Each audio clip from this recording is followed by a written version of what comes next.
जय गुरु जी संगत जी। वीडियो को लाइक कीजिए, चैनल को सब्सक्राइब कीजिए और बेल आइकन को प्रेस कर दीजिए ताकि आपको लेटेस्ट वीडियो की जानकारी अच्छे से मिल सके। और मेरी जिंदगी में एक पेनफुल प्रोसेस से बहुत बड़ी चीज बनी। मैंने अपनी जिंदगी में मैंने अपने माँ बाप बड़ी यंग एज में खो दिए। मुझे फैमिली के बारे में कुछ हवा नहीं लगी क्योंकि संगत जी मेरी फैमिली थी ही नहीं। खत्म कर दी गई फैमिली, अकेला कर दिया गया मुझे। और संगत जी उस लेवल पर अकेला कर दिया गया कि मुझे रोने के लिए कंधा तक नहीं था। संगत जी मुझे याद है वो दिन कि मैं अपनी गाड़ी को शिमला रोड से एक क्लिफ पर लेकर के गया और मैं वहाँ खड़ा होकर यही सोच रहा था कि मैं एक्सीलेटर दबाऊं या ना दबाऊं। लेकिन संगत जी मैं उस टाइम गुरुजी से मिला नहीं था, लेकिन ऊपर वाले को याद किया था कि ये एक्सीलेटर में दबाऊं या ना दबाऊं। और संगत जी उसी वक्त मुझे अपने बच्चे का ख्याल आया और पीछे से एक आवाज आई कि तुझे जिंदगी बख्शी है, उसका ख्याल कर। मैंने गाड़ी रिवर्स की और मैं वापस आ गया। और संगत जी जब बख्शिश हुई तो वो बख्शिश एक नहीं थी, पिछले साल बहुत सारी बख्शिश हुई। वो बख्शिश हुई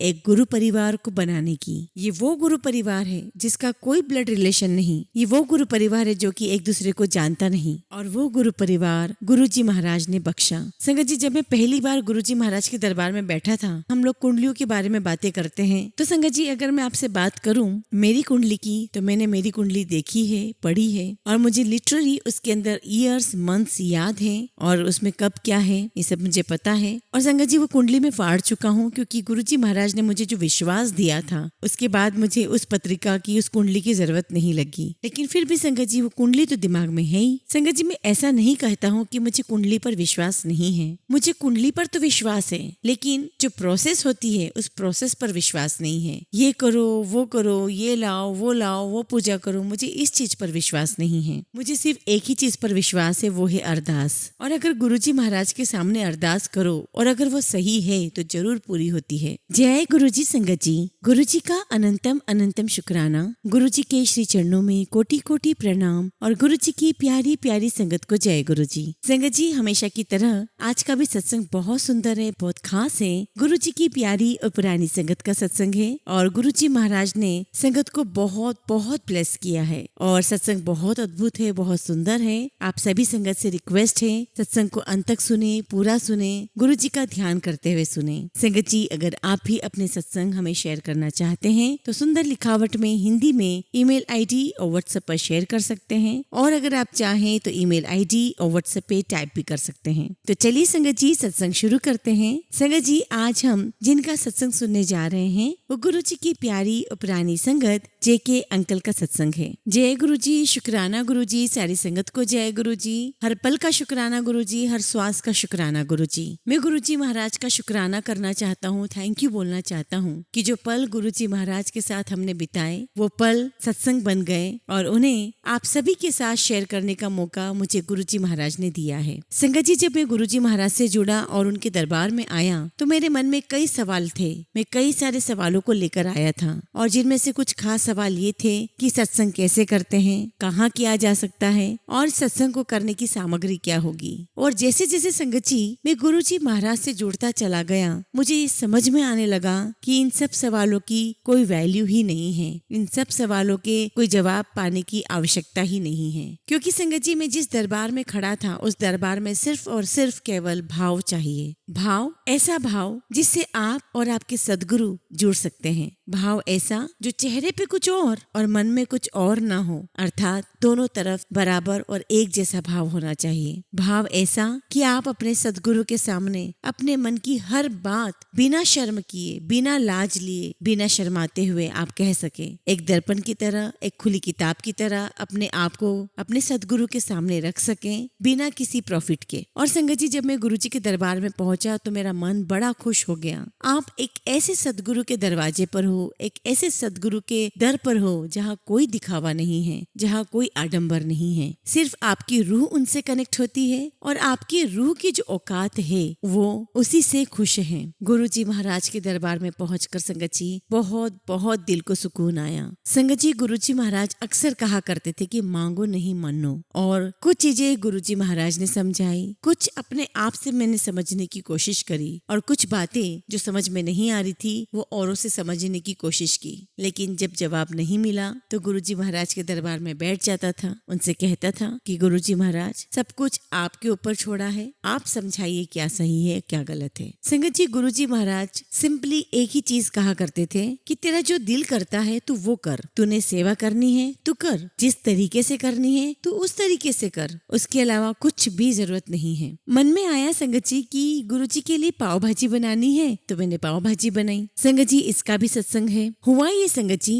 कि कोविड के समय पे वर्क फ्रॉम होम चल रहा था और उस दिन थर्सडे था और घर से ही काम कर रहे थे और दिल में आया कि आज गुरुजी को पाव भाजी खिलाएंगे। एंड ऑब्वियसली संगत जी, पाव भाजी के लिए पाव चाहिए जो हमें बाहर से ही मिल सकते थे, हम घर पे बना नहीं सकते थे। अब संगत जी, मैंने भाजी तो तैयार कर ली लेकिन पाव के लिए मुझे बाहर जाना पड़ा लोकल स्टोर्स पे। अब संगत जी, जिस शॉप पर मैं गया वहाँ पर ब्रेड का एक सेक्शन है, वहाँ ब्रेड के सेक्शन में मुझे कहीं पर भी पाव नजर नहीं आ रहे थे और एक पल को तो संगत जी मेरा मन बहुत दुखी हुआ, बहुत उदास हुआ कि गुरुजी आपके लिए पाव भाजी बनानी थी, भाजी तो बन गई, पाव नहीं मिल रहे हैं। और गुरुजी महाराज, आपको मेरी पाव भाजी चखनी थी, मेरा बहुत दिल था। संगत जी, जब आपका भाव, आपका प्यार ऐसा होता है ना तो संगत जी, जो आपके सदगुरु हैं, गुरुजी महाराज हैं, वह आप उनको मन से खिलाना चाहोगे तो वो जरूर खाएंगे। गुरुजी महाराज भी आपका खाना चाहते हैं, वो भी आपका लंगर चखना चाहते हैं। आप जो भी चाहे वो खिला सकते हो और उस मौके को आप छोड़ना नहीं चाहते। अब संगत जी, मेरे साथ ये होता है कि ब्रेड के सेक्शन में इतनी सारी ब्रेड्स रखी हुई है लेकिन वहाँ पर पाव नहीं होता है। तो संगत जी, अपने आप उस सेक्शन में से पाव का पैकेट उछलकर जमीन पर गिर पड़ता है और संगत जी, उस पैकेट को देखकर वहीं खड़े खड़े मेरे आंखों से आंसू निकल आए और मैंने गुरुजी महाराज से कहा कि गुरुजी महाराज, मैंने तो बस इतना ही चाहा था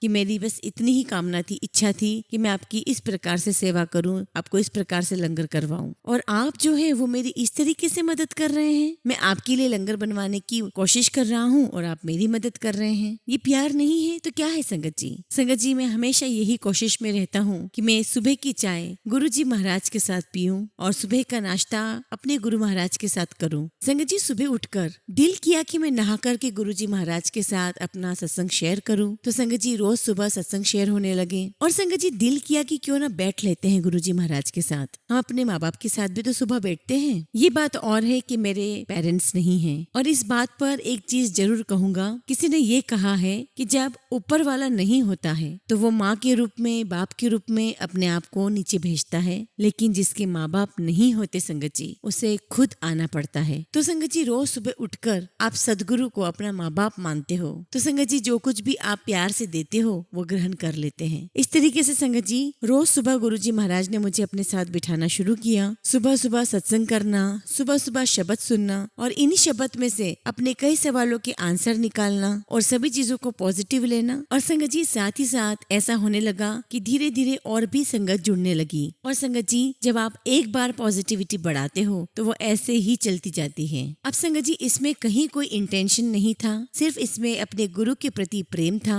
और उनसे प्यार पाने का हमें लालच था। और संगत जी, सत्संग के बाद जब मैं आरती करता हूँ तो दिल करता है कि जो उनका स्वरूप है उसे गले लगा लूं और डर लगता है संगत जी की आरती की थाली छोड़ के अगर मैं सदगुरु को गले लगा लूंगा तो सदगुरु नाराज ना हो जाए। तो इसलिए संगत जी, मैं आरती की थाली नहीं छोड़ता हूँ और संगत जी, दिल करता है कि गुरुजी महाराज जब भी दिखे तो उनके पैरों को छू लूं। और संगत जी, बिलीव मी, गुरुजी महाराज ने भी मेरा उतना ही साथ दिया। संगत जी, हमने कई बार सुना है सत्संग में कि किसी संगत के पास गुरुजी महाराज का चोला है, किसी के पास गुरुजी महाराज की जूतियां हैं और किसी न किसी के पास कुछ न कुछ गुरुजी महाराज का है। गुरुजी महाराज, आपने इन सभी को इन चीजों से बख्शा है और जब आप संगत जी इन चीजों से बख्शते हो तो जब भी हम हाथ लगाते हैं तो ऐसा लगता है कि गुरुजी महाराज को छू लिया। और संगत जी, बस वही लालसा थी मन में और गुरुजी महाराज भी वही चीज बड़ी लालसा के साथ करते हैं। संगत जी, कुछ साल पहले इसी घर में गुरुजी महाराज का महासमाधि दिवस वाला सत्संग हुआ था, जहाँ मैं बैठा हूँ वहीं हुआ था।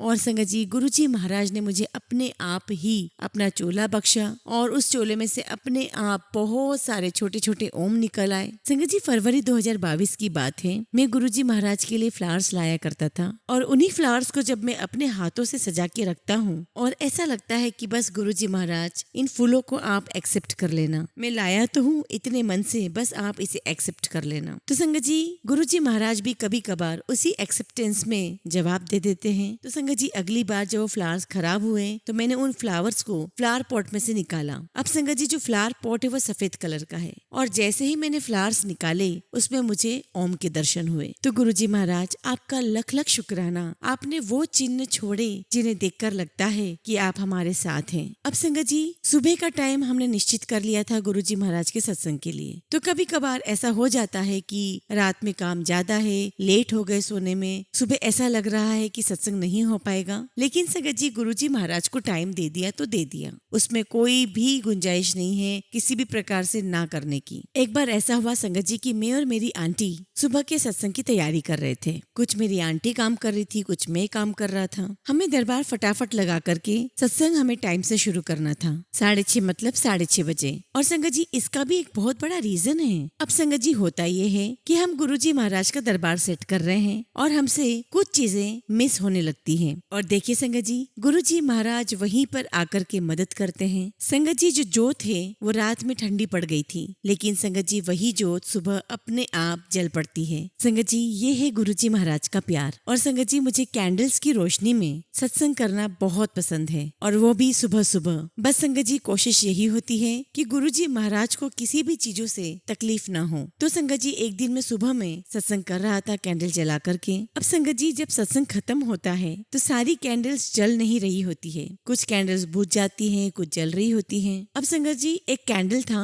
थोड़ा बड़ा था, वो जल रहा था और मैंने सोचा कि मैं इसको बुझा देता हूँ, कल फिर हमें सत्संग करना है। और संगत जी देखो मुझे पीछे से आवाज आती है कि ये देख क्या है। अब संगत जी मैंने कैंडल बुझा दी और जो बड़ी कैंडल्स होती है वो बुझने के बाद एक गड्ढा सा उसमें बन जाता है और आपको वो गड्ढा ऊपर से झुक करके देखना होता है। तो संगत जी जब मुझे आवाज आई तो मैंने उस गड्ढे में देखा, संगत जी वो जो कैंडल है उसमें विक ही नहीं है, बत्ती ही नहीं है। और मुझे समझ में ही नहीं आया मेरे गुरुजी महाराज कि जब उसमें पलीता ही नहीं था, उसमें विक ही नहीं था, तो वो जल कैसे रही थी। और ऐसा नहीं है संगत जी कि मैं एक ही दिन जला रहा हूँ, मैं उसी कैंडल को रोज जला रहा हूँ, लेकिन संगत जी उसमें विक नहीं है, ऐसे कैसे हो सकता है। और संगत जी ये वो सौगातें हैं जो गुरुजी महाराज ने बख्शी हैं। और संगत जी छोटी छोटी चीजें जो गुरुजी महाराज ने ब्लेस की, इनसे तो मन ही नहीं भरता। और संगत जी जब गुरुजी महाराज इस तरह की बख्शिश करते हैं तो साथ ही साथ में गुरुजी महाराज आपकी परीक्षाएं भी लेते हैं। और संगत जी इस परीक्षा के दौरान जब गुरुजी महाराज आपको बख्शिश देते हैं ना, तो वो बख्शिश आप तक सीमित नहीं रहती,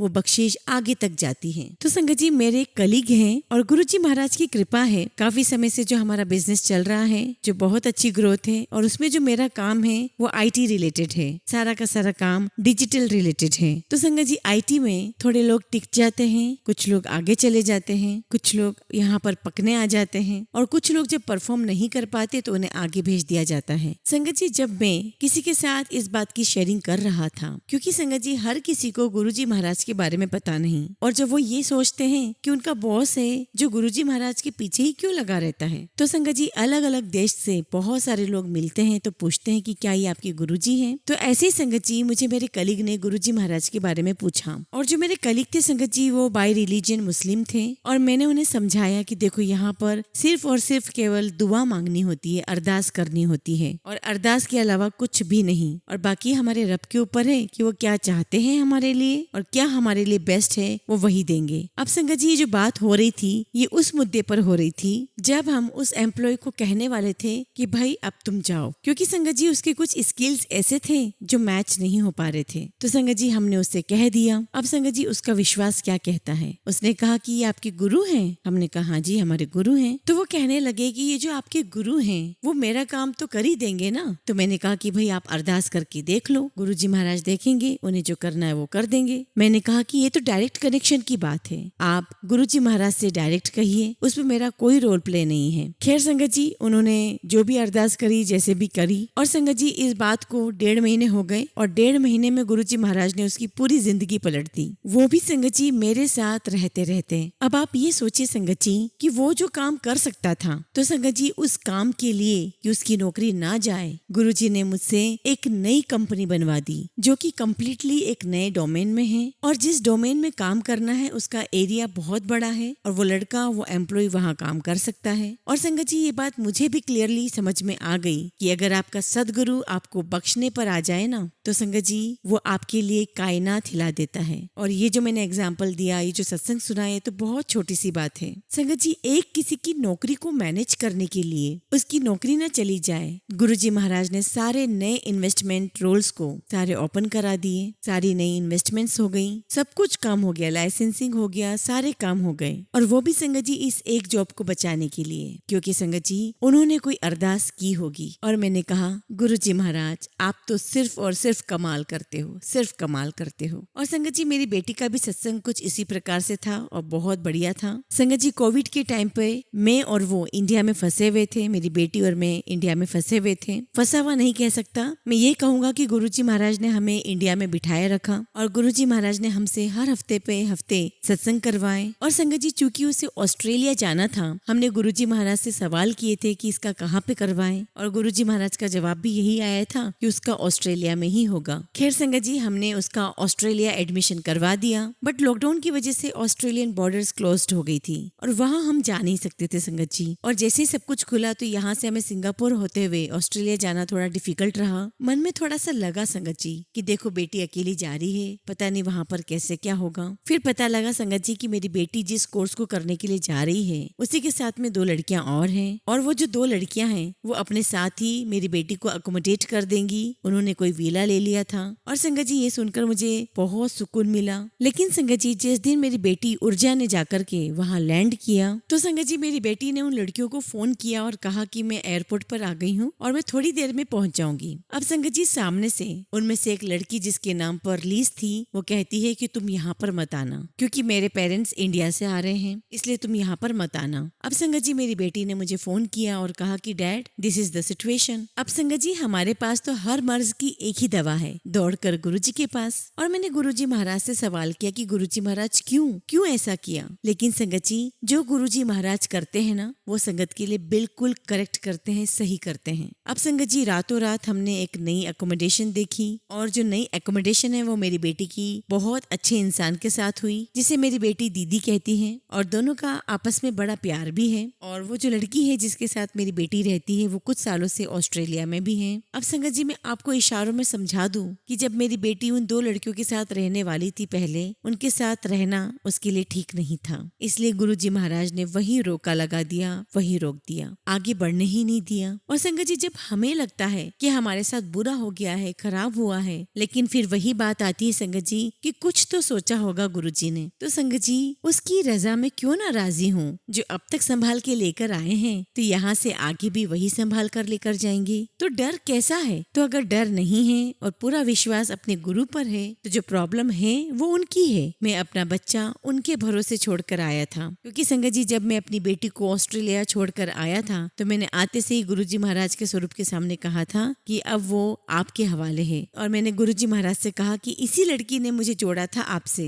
और मैं गुरुजी महाराज आपके प्यार में पागल हूँ, आप ही इसे संभालोगे। और देखिए संगत जी किस तरीके से गुरुजी महाराज ने उसे प्यार से संभाला है। अब संगत जी मेरी बेटी ऑस्ट्रेलिया में बहुत आराम से रह रही है। कभी कभी लगता है कि कुछ चीजें गुरुजी परोस कर देते हैं कि बेटे ये है ऐसा कर, ये है वैसा कर। कभी अपॉर्चुनिटीज की कमी नहीं होने दी, एक नहीं दूसरी नहीं तीसरी, गाइडेंस की कभी कमी नहीं होने दी, और ना ही कभी पैसों की कमी होने दी। और संगत जी मैं आपको बताऊं कि गुरुजी महाराज ने मेरी लाइफ में पैसों की जो अहमियत है ना उसे 0 कर दिया है, और कहा कि चुपचाप सेवा कर, फकीर है फकीरों की तरह रहे। फकीरी से याद आता है संगत जी कि मेरे फादर इन लो जब हम इंडिया गए, हम लोग काफी टाइम बाद इंडिया गए थे, और संगत जी मेरे फादर इन लो को कुछ लेवल का डिमेंशिया है। संगत जी आप सभी को पता होगा कि डिमेंशिया में बड़ी दिक्कत हो जाती है। तो संगत जी जब वो हमारे घर पर आए तो मैंने उन्हें कहा कि आप यहाँ आइए और हमारे साथ ही रहिए। संगत जी गुरुजी को उन्हें कुछ अलग तरीके से बख्शना था। संगत जी ये ट्यूसडे नाइट या मैं कहूँगा कि अर्ली वेडनेसडे था, और संगत जी उस दिन करीब रात को 2:30 बजे के आसपास कुछ आवाज आई। ऐसा लग रहा है कुछ गिर रहा है या कोई नॉक हुई। और संगत जी मैं और मेरी आंटी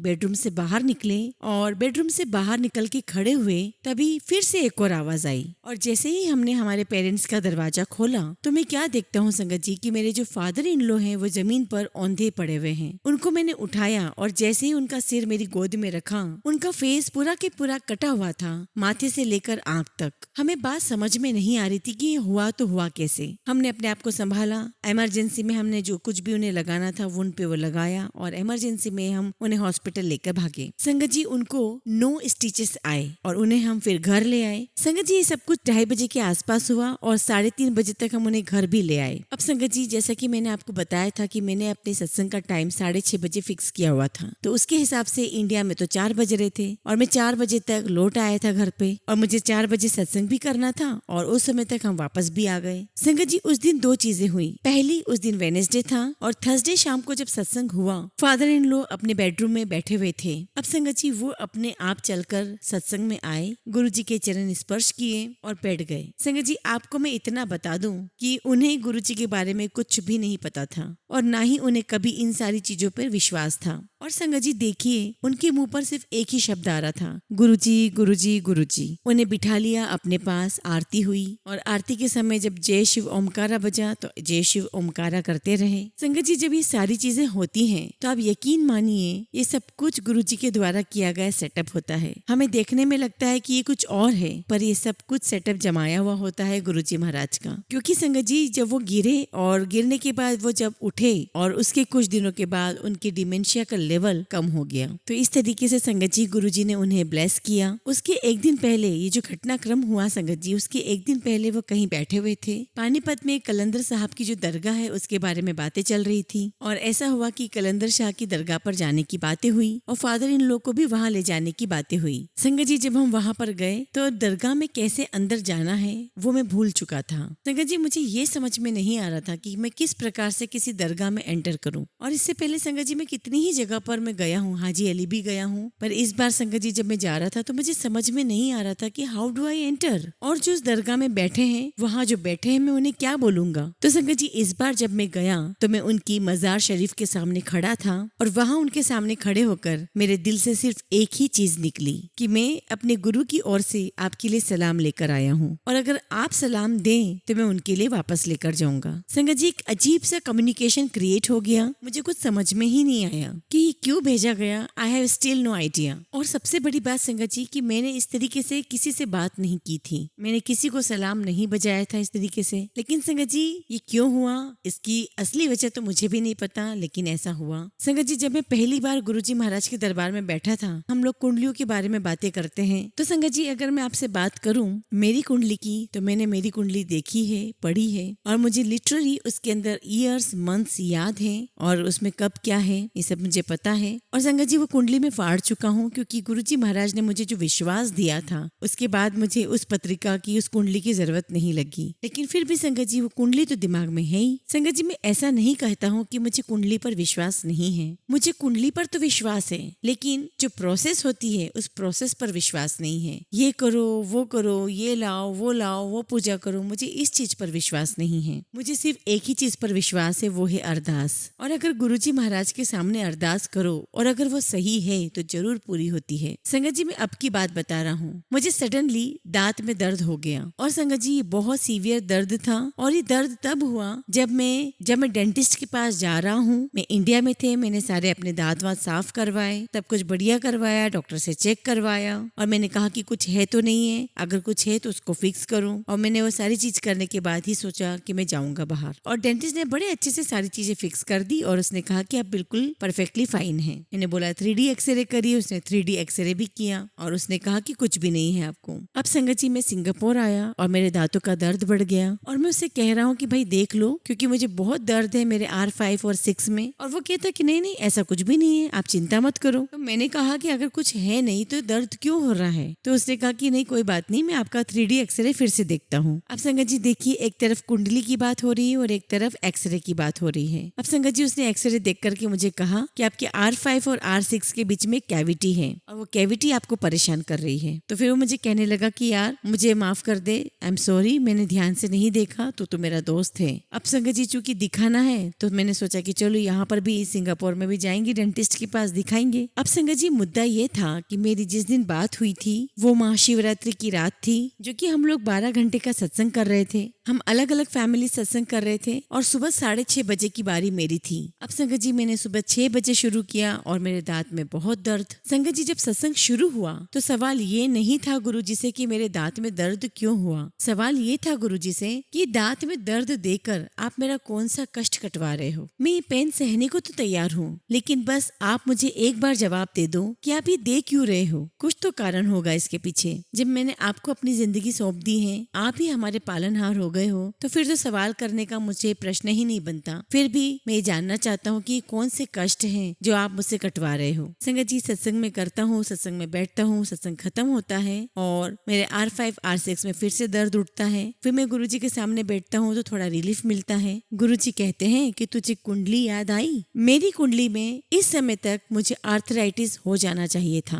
और संगत जी, उस बीमारी से जो पूरे समय मुझे जो दर्द होता, इतना सारा पेन रहता, वो सब कुछ एक बीमारी में कंसंट्रेट कर दिया। हो सकता है संगत जी ये दर्द मेरा कई सालों का हो, लेकिन उन्होंने एक हफ्ते में निकला दिया। और संगत जी, अगले मॉर्निंग में डॉक्टर के पास गया और कहा कि डॉक्टर, मेरे L5 L6 में कुछ प्रॉब्लम है, आप देखिए तो सही। अब संगत जी, डॉक्टर ने मुझसे मेरा एक्सरे मांगा, जबकि मैं एक्सरे तो इंडिया ही भूल आया था। फिर मैंने अपने इंडिया में जो मेरे डॉक्टर दोस्त हैं उन्हें फोन किया और कहा कि मुझे एक्सरे की फोटो भेज दो, मुझे यहाँ पर दिखानी है। अब उसने वो फोटोज भेज दी और मैंने यहाँ पर डेंटिस्ट को दिखाया। अब संगत जी, यहाँ पर जो डेंटिस्ट है उन्होंने भी एक एक्सरे लिया। अब संगत जी, जो एक्सरे मैंने इंडिया में लिया था वहाँ कैविटी है और जो एक्सरे मैंने सिंगापुर में लिया था वहाँ कैविटी नहीं है। और संगत जी, मुझे हफ्ते 10 दिन इतना तेज दर्द था दांतों में और डॉक्टर ने मुझे बड़े प्यार से कहा कि तुम चिंता मत करो, मैं तुम्हारी दांतों की क्लीनिंग एक बार फिर से कर देता हूँ। और शायद लगभग मैंने $250 दिए होंगे। उसने मेरे दांतों की साफ सफाई की, मुड़कर वापस आया, गुरुजी महाराज को धन्यवाद कहा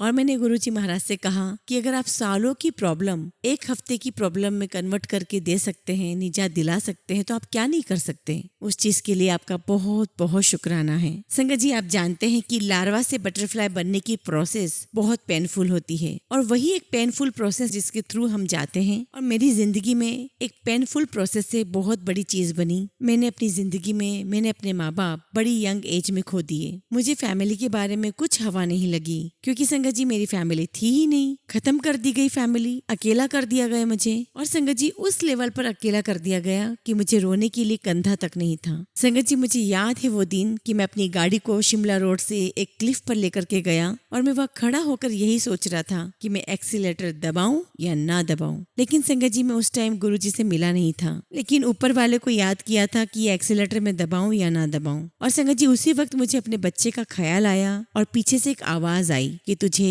जिंदगी बख्शी है, उसका ख्याल कर। मैंने गाड़ी रिवर्स की और मैं वापस आ गया। और संगत जी, जब बख्शिश हुई तो वो बख्शिश एक नहीं थी, पिछले साल बहुत सारी बख्शिश हुई। वो बख्शिश हुई एक गुरु परिवार को बनाने की। ये वो गुरु परिवार है जिसका कोई ब्लड रिलेशन नहीं। ये वो गुरु परिवार है जो कि एक दूसरे को जानता नहीं और वो गुरु परिवार गुरुजी महाराज ने बख्शा। और संगत जी, जिसके आगे बाकी सब चीजें कुछ नहीं है। एक एक मोती ऐसे जुड़े संगत जी और मेरे सीने में लाकर रख दिए। मैं गुरुजी महाराज का बहुत बहुत शुक्राना करता हूँ, दिल से शुक्राना करता हूँ और दिल से अरदास करता हूँ कि गुरुजी महाराज अपने बच्चों पर ऐसी ही कृपा बनाए रखें। जय गुरुजी, शुक्राना गुरुजी।